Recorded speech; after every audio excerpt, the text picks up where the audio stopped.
Hey, what's up, everybody? Welcome into Tom Curran's Patriots Talk podcast, joined as always by Phil A. Perry. We got a banger of a week ahead of us. There's so much to plow through, not just with what took place at the top of the American Football Conference, where the Patriots have edged closer to the number one overall seed, but the Buffalo Bills. But we got a couple days because the Bills are on a Monday. We're going to be able to circle back and talk more about the Bills later. Phil, I want to talk about the Maclash that's going on, the assailing of Mac Jones, Wonder Boy, by the pack of Little League dads who are screaming at their kid as they drive away from the field for overthrowing the cutoff man in a 12-2 victory. What is wrong with you people, whether it's you or Gasper or Bedard or Pro Football Focus or Felger and Maz, is to be expected. But what the hell?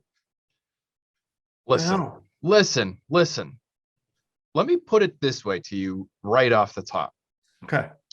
Because I think we are closer on this than you believe. Right off the top, Tom, do you believe Mac Jones is a good quarterback?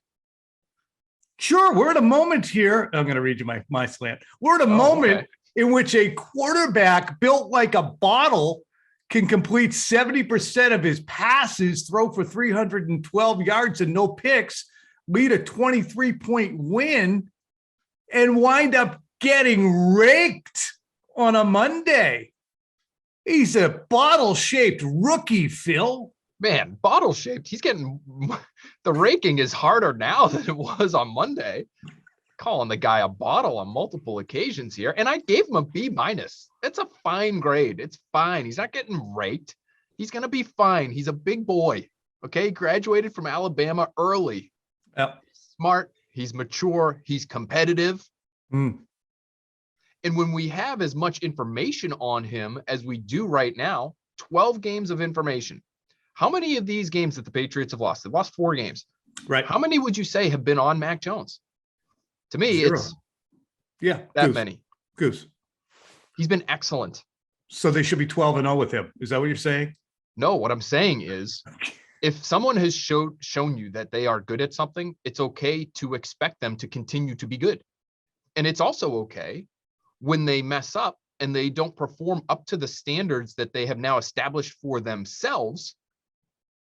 We can point that out. Okay. I think maybe less to you and more. And there's so many varied takes, and that's why this job is so much fun. We all look at the same canvas and then come away with different critiques. Steve Palazzolo, our great friend from Pro Football Focus, never going to assail the work they do because it gives us a starting point for evaluations that are hard and concrete and hard. Evan Lazar from CLNS Media. I like to call him Smash Concept Lazar. He's deep in the scouting talk, and he noted that Pro Football Focus had given Mac Jones his lowest rating of the year. And Steve Palazzolo, as I said, our good friend, we always have to say that when we're going to critique, echoed Evan Lazar's tweet by saying, Mac lucky on some of his biggest throws. Byard overrunning a PBU opportunity. That would be the Jacoby Myers deep throw. Bourne winning at the catch point on a TD when that is normally broken up. Bourne with a yak-driven TD. And the dropped INT was as bad as it gets. And then I would say, actually, you know what's worse than a dropped INT? An actual INT. And the point I'm trying to make is we're grading, or at least Steve is and Pro Football Focus is, and Greg Bedard from Boston Sports Journal echoed, said, yep, lowest grade of the year. This was the worst he's played. The worst he's played? His lowest grade? He threw 3 picks against New Orleans in 51 attempts. I mean, that was worse. And I know one of those was a Jonnu Smith one. Phil, you were loading that up in the chamber. I know you were.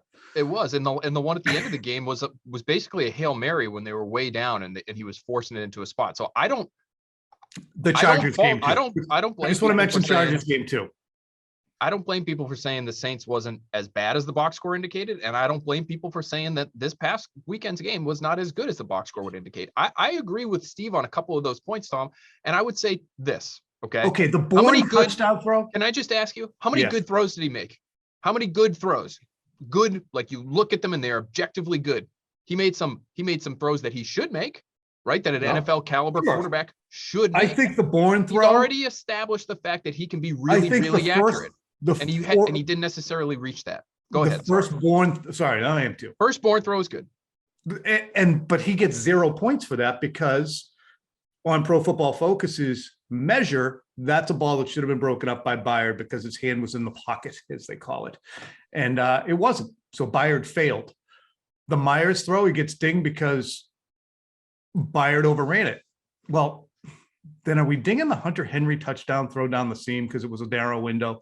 I mean, at some point, and I tweeted this during the game, when he's continually making narrow window throws of great anticipation that are just eluding fingertips, et cetera, over and over and over again, that's a level of play that's been established too. So we shouldn't always be explaining away or frequently explaining away that level of play. So I'm arguing something else with you now that you're actually arguing with me about, which is saying that he deserves the criticism. But I'm saying he deserves to have some of these throws, like the Bourne throw. That's not just him getting lucky. That's a stupidly anticipatory throw, almost within a third of a second from taking the snap. Go ahead, Phil. So I would disagree a little bit. I think the reason it was probably almost broken up in the first place is maybe that it wasn't anticipatory enough, and I think that's maybe the look fade that they give. The deep ball to Jacoby Myers. No, I'm sorry. I'm talking the fade. This is the Kendrick Bourne touchdown you're talking about. Yeah, that's great throw. So great throw. And off of that. Listen, okay, and I don't think it was his worst game. I would look at, I know you referenced the Chargers game. I would look at that one and say, that one, maybe even the Panthers game. I thought that was a little bit of a lull, right? He hit a little bit of a valley there in terms of his game-to-game performance. I do think it's okay to criticize throws that end up with good results, though. Like Peyton Manning, for instance, on his ESPN Plus show, he looks at the Kendrick Bourne touchdown down the seam against the Browns. Deep ball, very tight window, right to the goal line, touchdown, huge play. Mm-hmm. He looks at that throw and says, could have done a little bit better job with his eyes here. Mm-hmm. He brought the safety to the throw, and it could have been broken up. The guy could have been decapitated. A number of different things could have gone wrong on that play, and it didn't. And so good for him, and they get 6 points. But it's okay to look at these little moments, and we're not saying he's a bad player. I know it's not the dad yelling at the 12-year-old saying you're gonna be a failure the rest of your life because you didn't look off a safety. But it's okay too to say that there are times when he could be better. It's not interesting to look at a rookie quarterback and say they keep winning games like.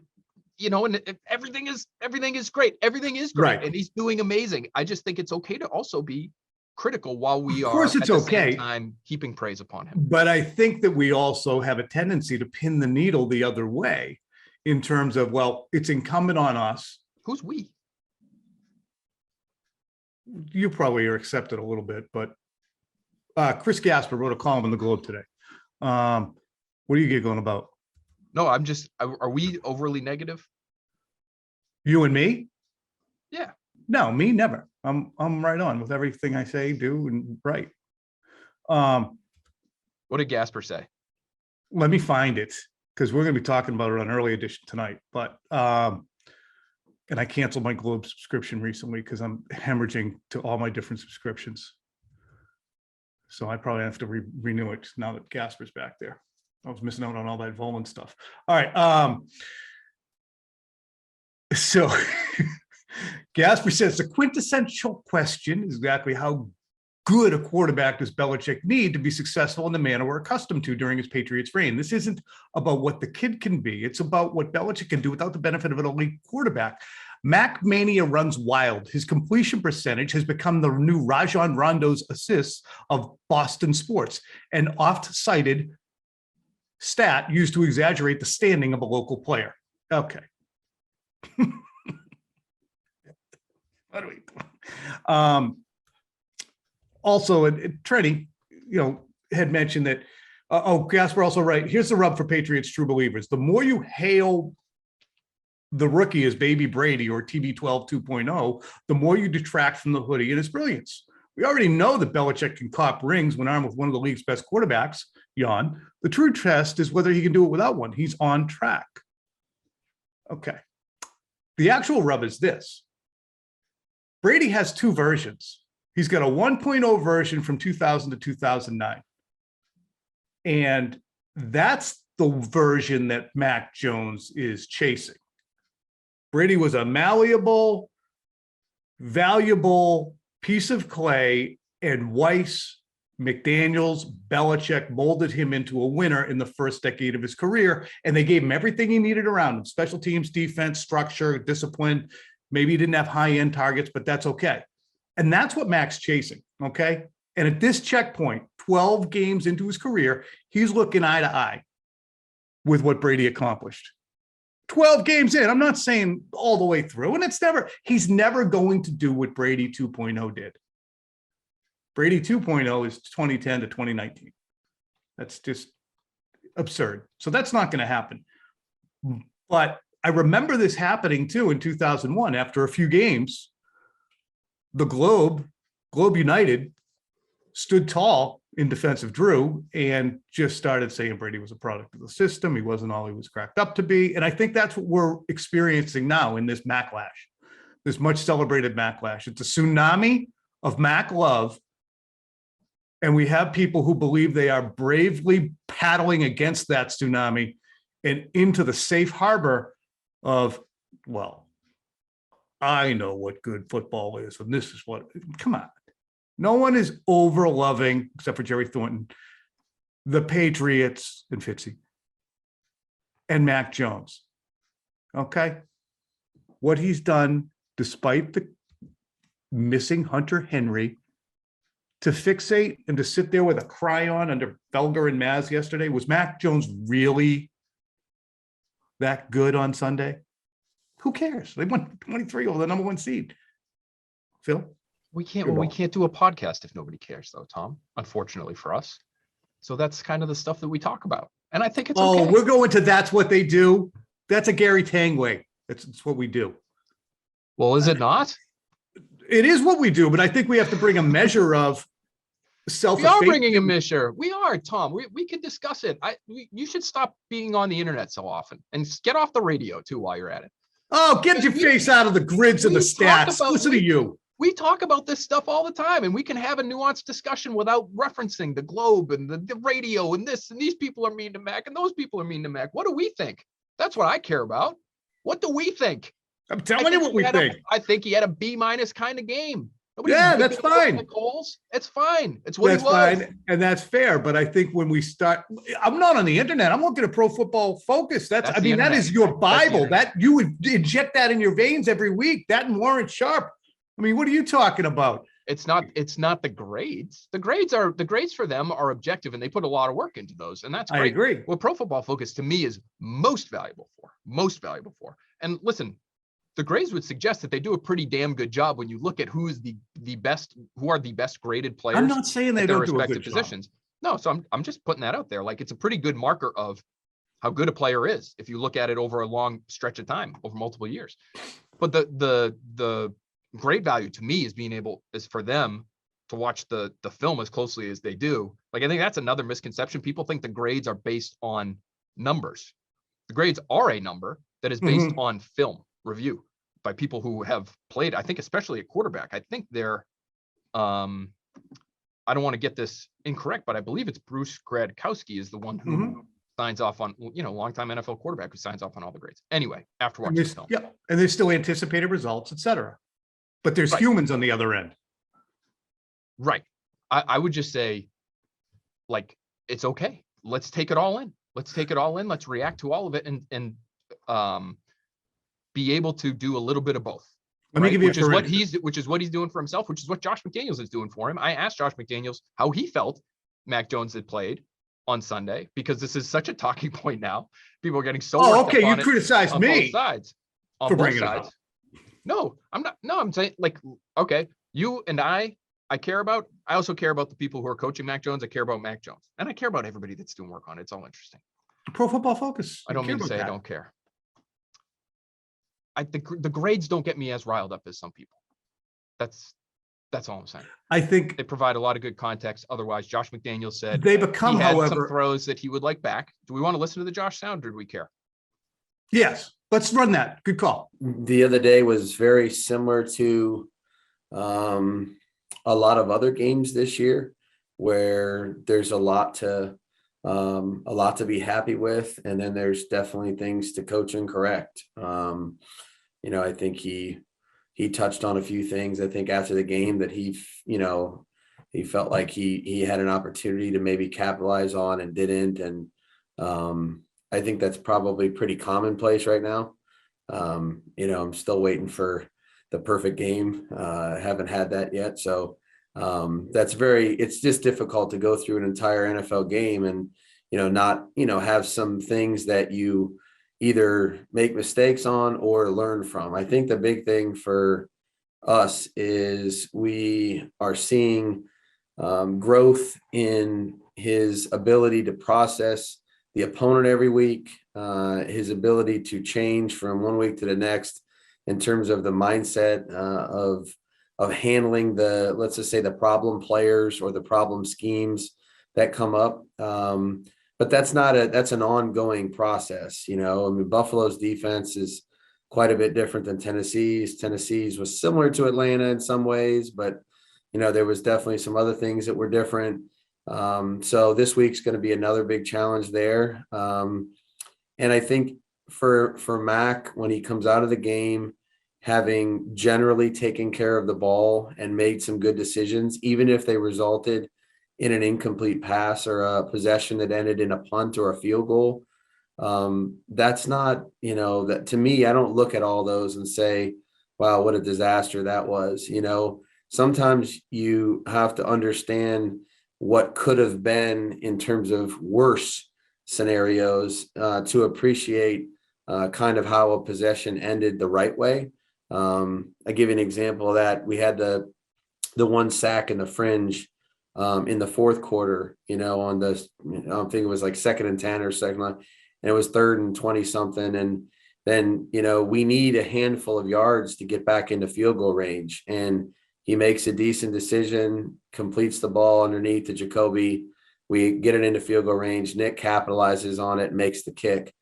Ultimately, the possession was, wasn't exactly what we wanted, but there was some positive there because he's understanding the scenario that he's in, and he helped us actually win the situation, if you will, because 3rd and 20 somethings are hard to overcome. So, like most of the games this year, good and bad. The bad's not too bad, and that's what we want to try to minimize.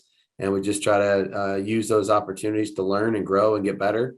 And he's got a great attitude and approach about that. So Josh McDaniels there says that Mac had some throws he would have liked to have back, but he also provides some important context, which is there are really good plays and really good decisions that get made in a game like that.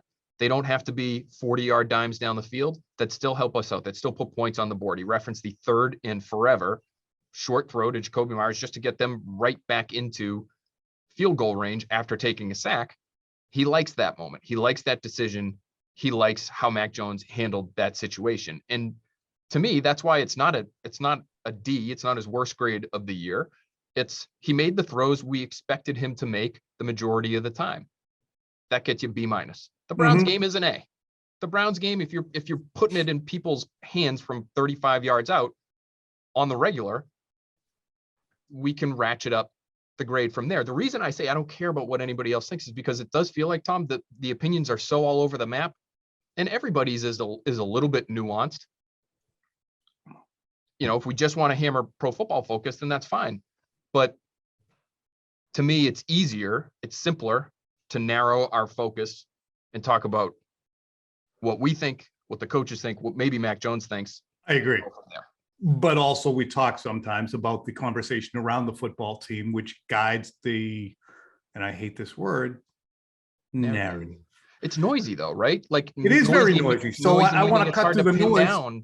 So if I hear a lot on a Monday, I want to grab my megaphone and say, hey, yes, he missed Hunter Henry. And it was more than just that play. Okay. Yeah, and he goes through these spates, and this is an aside. He does go through these spates in games where he just gets weird for stretches. He did it against, who the hell did he do it against? Carolina, where Josh was yelling at him on the sidelines.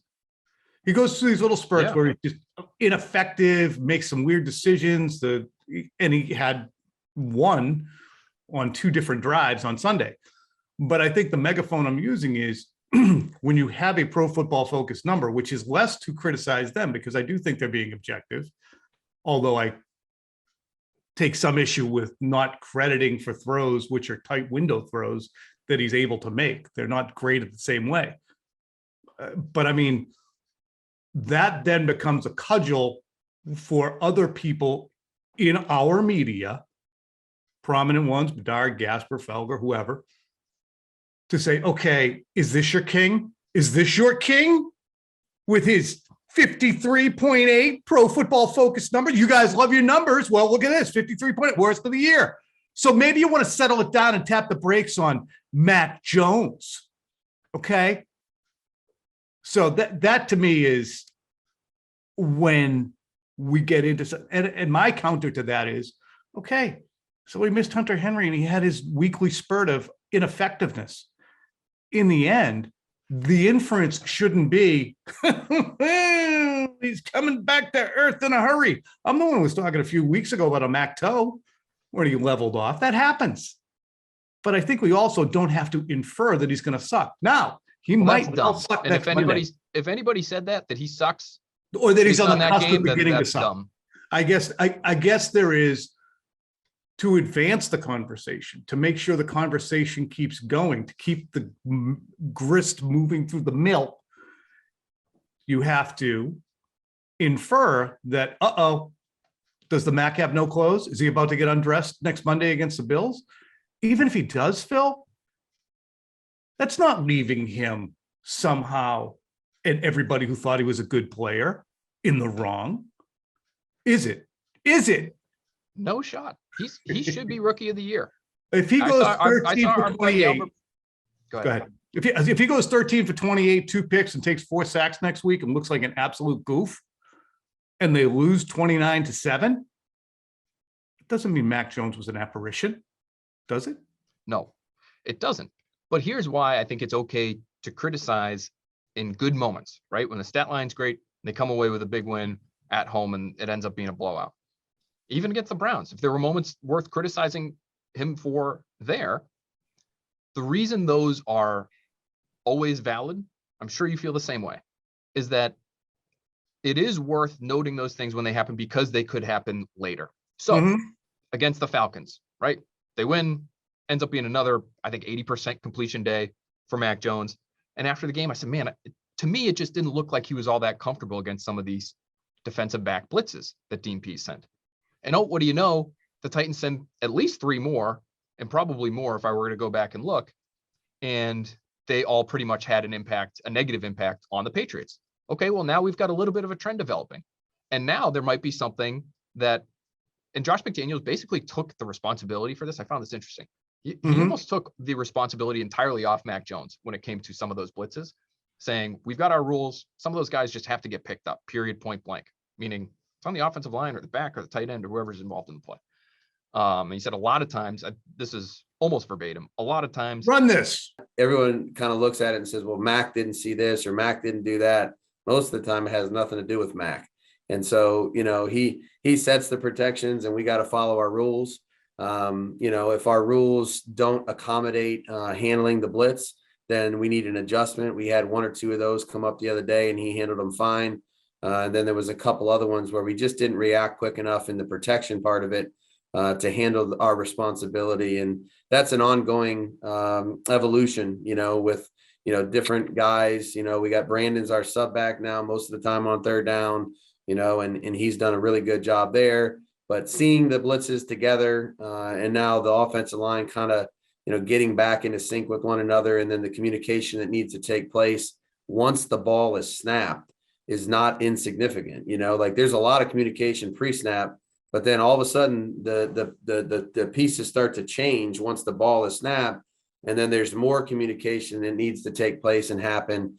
in order to handle some of the exotic pressures that you get. So again, it's we either win or we learn. And on some of those plays, we didn't win, and we certainly have a lot to learn from them. And hopefully we'll do that this week. So anyway, when you have little moments like that, when there are little blips on the radar, it could end up impacting an important game, whether it's the Bills or whether it's in the postseason. And now this team is going to be in the postseason, right? The expectations for this team have changed. Yep. I think the expectations for the quarterback then have to be elevated too, because it becomes not a question of, can he be a competent starter for a winning football team? It is, boy, can he help this team actually make a run? And if there's anything in there that might derail them as they make this run, it's worth pointing out now, so that when it happens, we don't all just get blown away and say, man, I thought this was the best rookie quarterback of all time. How did he, Right. It turns out he just can't handle a safety blitz. Is that what it is? So he is a good quarterback. He's not a perfect quarterback. And that's all we're doing here. Yeah, and We're doing a good job of it. Mining for the Achilles heel that might subvert their season is absolutely fair. Will Mac's average arm strength in the wind be a problem at Buffalo? That's 100% fair. But I just think that when we get into projecting what Mac will be relative to a Brady, or how does his success reflect on whether or not Bill Belichick is actually smart or just keeps getting, I mean, all of that, to me, he's the greatest coach of all time. He's got another malleable quarterback whose accuracy and acumen are unparalleled, and he's having great success with it. And the kid's talented. So yeah, it's good to look at the Achilles heel, and it's good to look at 270 yards rushing allowed the other day and say, is that real or is that just a byproduct? It's good to look at a Hunter Henry miss and say, is that indicative of what's going on down the road? But to look at it and say, and I really feel that this inference was there, not from Pro Football Focus, but from people using it and saying, we all have to jump on the bandwagon of, he wasn't that good, he wasn't that good, he wasn't that good. Can I ask you something about just something you said a little bit earlier about Tom Brady? And you might have said it comparing Mac Jones, the rookie, to Tom Brady, the rookie, who obviously didn't play. Right. Is Mac Jones having a better rookie season through 12 games than Tom Brady had a second season through 12 games? Yep. You would say so? Yeah. The numbers are actually pretty interesting. I was just looking at Brady's. It looked like he was 16 touchdowns, 10 picks through 12 games. And he finished, I think, 18-12 or 20-12. That's pretty good. He played 14. Better than I remember through 12 games for him to have 16 touchdowns. Mac Jones is 16-8 right now. Yep. So just based on that alone, you could point to Mac, but I didn't know. Completion percentage is higher. The thing is, Brady had an offensive weapon that Mac really doesn't have in Troy Brown. There's no Troy Brown right now for Mac. Jacoby Myers isn't Mac Jones, isn't Troy Brown, nor is Kendrick Bourne. But other than Troy Brown, you got better tight ends on this team. You have a more potent running game. I would say you probably had a better third down back than Kevin Falk, but he still hadn't turned into Kevin Falk yet. Brady had less around him than offensively than Mac does right now. And there wasn't a culture, but it's a great conversation. And it's interesting too, because, I looked at it the other day in terms of completion percentage and yards, Mac's way ahead of him, but it's a different NFL 20 years later. Right. Totally. Yeah. Brady's Cleveland Browns game for Mac Jones. Mac Jones's Cleveland Browns game for Brady. Looks like it was that week 5 game against the Chargers. Week 5. Oh yeah, he went off. That was 64 overtime. and 2 touchdowns. Yeah, it was a great game. That came after 54 times. Yeah. And then you find the Falcons game. Atlanta. Yeah. That's another good one. 124 quarterback rating, 250 yards, 3 touchdowns, no picks, 21 for 31. You know what's wild is find the Denver game where he had 4 picks. And if you look at the box score, he was eating them alive and then came undone at the end. And that was in Denver.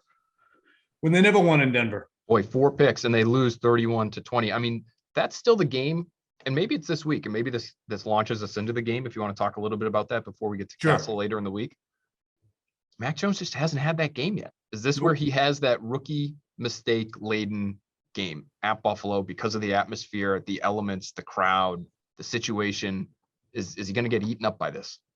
That to me is what's so fascinating is this team has gone through a dozen games and not played in front of a hostile crowd. Nothing in Carolina, nothing in Atlanta, nothing in Los Angeles. Obviously, nothing's going to happen to you at the Jets. All those games that were contested against good teams that would draw fans, Tampa, Dallas, those games were here. So not only is he going to go see a hostile crowd, he's going to see that hostile crowd on a Monday night in prime time. And it's a hostile crowd who I think I might have said this yesterday. We were told that the Patriots were dead. I got it right here. I have a receipt. It said Patriots dead, and now they're back. Explain this to me. So they are going to want Mac Jones' head on a platter the same way they wanted Tom Brady's on a platter for 20 years. And it's got to be, we have to get somebody on, whether it's Tim Graham or Sal Majorana, Sal. I butchered his last name, from Buffalo, just because Sal hates the Patriots more than anybody for what they've done to his sports writing arc, not personally, but just the teams he got to cover were just C-blocked by the Patriots.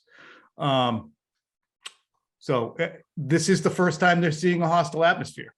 This is the first time, Phil, that Mac Jones, who was not the greatest projector of voice, is going to be in a loud atmosphere. That could be a factor. Yay? Nay. It could be. This is almost like the cold weather thing. Mm-hmm. Until he sees it, how do we know how he's going to handle it? Can't, right? I mean, they work with a lot of noise at training camp. You know, they'll be blaring AC/DC over the public address system, over the practice fields. It's a little different when you're in Buffalo in December and people have been drinking all day so that they're not bothered by the cold that night. You know, it's just, I don't think even he knows how he's going to handle it until he gets into that spot. Well, I think we have to highlight the Buffalo Bills as this week goes along. We've obviously highlighted Mac. We went over the Tennessee game. Coming up now, we have Kyle Van Noy. He's having another outstanding season. He's going to join us to wrap things up. We'll see you later in the week. Phil, what do you got? You got some big NextPat stuff this week, right? We do. We've got head on over to NextPats, and we should have very soon, if not already, conversation with Dan Orlovsky about Mac Jones. We'll get into some of the things that have impressed him that maybe he still needs to work on, how to deal with the cold as a young quarterback, all that stuff. We're also going to talk to Daniel Jeremiah later in the week, so that should drop right before your weekend, take you into that Monday night game. See you guys later in the week. Here's Van Noy. It's now time to bring in our good friend Kyle Van Noy from the home studio. How are you, my friend? What's going on? Thanks for having me, Tom. I appreciate it. Thank you. I'm ready to go. Co-host is ready to go. Kendrick Bourne, let's just segue with that. You guys got a lot of happy guys on the team this year. You're a happy guy. Judon's a happy guy. Bourne's a happy guy. What's the general demeanor been like on a week-to-week basis for you guys? Energetic, I would say. And that is what we want, especially during these times where you're getting later in the season, where, you know, you're getting to the grind season, the deep into the week 15s, the 16s, 17s. We're not there yet, but that energetic from everybody in the building's nice to have, especially a guy like KB, who is just off the charts, happy-go-lucky every day. Doesn't matter if he has a bad day or a good day, you'll never know because he's always happy. Love that. Love KB. And he's balling. He's doing really, really good. He sure is. It's infectious, too. I got a question for you. When you guys were 2-4, we talked a lot about moral victories and how close you guys were and the things you had to do. Now that you guys have won 6 straight, is there any kind of a feeling of vindication? Like, hey, we told you guys we were pretty good. We've done something here that you guys didn't think we were capable of. You feel that way at all? I've honestly haven't even thought about that, but you know, I would say it does feel good. Obviously, it feels good to win, but nobody ever wants to be 2-4. and we know what it's like to be like that, and we're not trying to go back into that situation. So we're just trying to be the best we can be and control what we can control, and that's our effort, our play, our execution, our communication, and just trying to put all those tools together each and every week. We got a tough challenge ahead with Buffalo. They're playing really, really good football. You know, they were in the AFC Championship. They were the AFC East team to beat last year. They won it all for the AFC East with the hat and T-shirts, and we got to play up to their level. I mean, they're playing really, really good football. Josh Allen's really good. Sean McDermott is an unbelievable coach. They're just doing a really, really good job. You mentioned Josh Allen. He is a handful. Here's what Gerard Mayo had to say about Josh Allen and dealing with him at the linebacker level. Here it is. Anytime you have a big, fast, strong guy that can run and also has a cannon for an arm, he definitely poses a threat, to the defense. I would say, I wish I could sit here and say, this one person can stop him, but honestly, I haven't seen anyone do it yet. It's going to take all 11 guys on the field as well as a good game plan to keep this guy contained in the pocket and see what happens. Played Kyle plenty of games against Josh Allen in his 3 years in the league. What impresses you about how he plays? Is he comparable to anybody? No, he's nothing like anybody in the NFL. He's one of one. He's really impressive. The way he is able to, lead his team. I think that is what is not talked about enough. Since he's been there, he's been the leader. You can tell everybody loves playing with him. They play passionate. They protect him. He's the key to this thing, and he does a really good job of throwing the ball, running the ball, directing traffic, getting them in the right play. Him and Dayball scheme it up really well. He's playing really good football. Takes a couple guys, too, when you get to him, I would imagine, kind of like a Ben Roethlisberger. I mean, it's not just, okay, we're going to knock him down. Is that like a shout-out because I had a bad play against him last year? Oh, no, you were in Miami. You everybody I would say Buffalo fans, they love bringing that one up when last year. I'm cool about it because I've gotten him back plenty of times, but he did fumble on that play, but he got me. Well, you're going to see Buffalo fans in a few nights, and really it's wild. But this, to me, Kyle, is the first truly hostile environment you guys are going to go into. It's not like Atlanta or L.A. or the Jets or where else were you? Well, you get it when I'm driving at Carolina, were really hostile environments. This is going to be loaded to the gills, ready to scream on a Monday night in prime time, well-lubricated Bills fans. Yeah, I mean, you've heard them from the time that they lost the AFC Championship. They believe they're a Super Bowl contending team. They are. They were number one last year. Like I said, in the AFC East, they're the team to beat. They're the ones that everybody's been chasing to beat right now, and what a great matchup to go up there and play them. Their fans are amazing for them, not to play against, right? But they do a really good job of getting that stadium rocking. The Bills Mafia, I respect them. They're very passionate about their team, and it's good for sports. I appreciate it as someone who looks back at the whole big picture. They do a really good job, and kudos to them. It is. It's great for sports. It's going to be, a spectacle. Sometimes you look at games like the Atlanta game.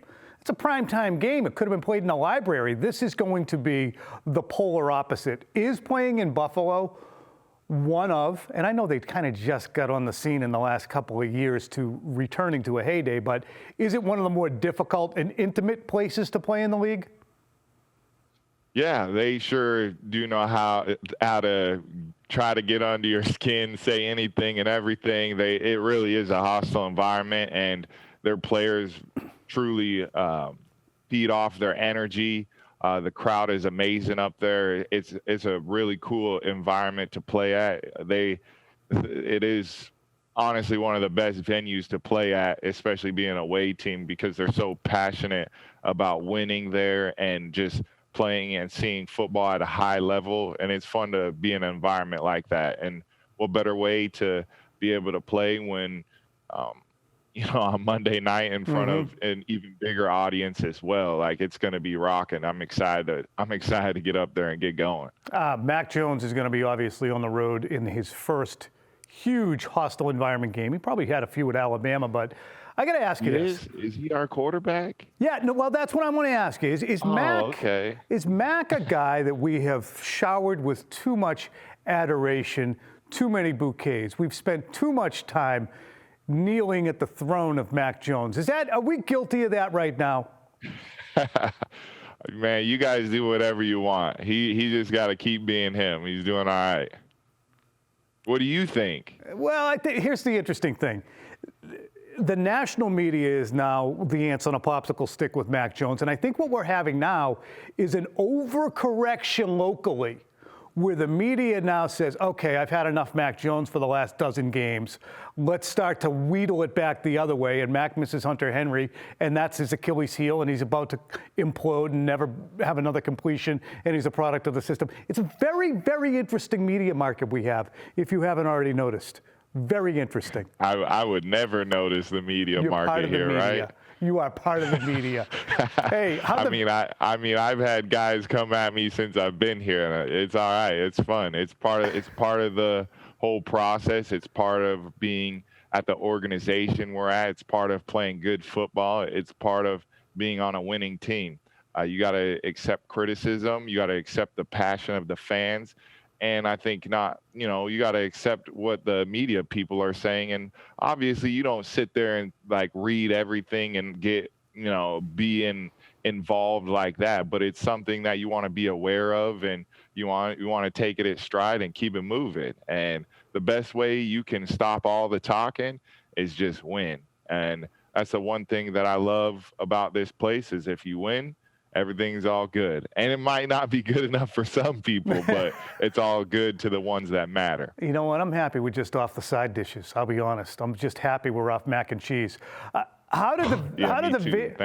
was just, okay, enough. How did the Van Noy Valor Foundation event go, my friend? Congratulations on another successful year with that. Thank you. I appreciate it. Rough numbers right now. We raised over $375,000. So amazing sponsorships from Optaline, Dan O'Brien and Zudi. Amazing. The executive board killed it. The state room, off the charts in Boston. Beautiful event. I'll tell you a quick story. I was able to throw passes out there to people that were paying for them. Real NFL footballs, got to sign them. Threw it to one lady. She dropped it, and it hit some wine over some people. I felt really bad, but it was some good comedy. See, I mean, you throw a hot ball. I mean, you do. I mean, I do. I should have been a quarterback, bro. Should have given out gloves. Especially that you see how much money they make. Woo! Next year, you're giving out receiver gloves. That's the cure. All right, Kyle Van Noy, thank you so much. Appreciate it. Good luck next week against Buffalo. Thank you. Appreciate you, Tom.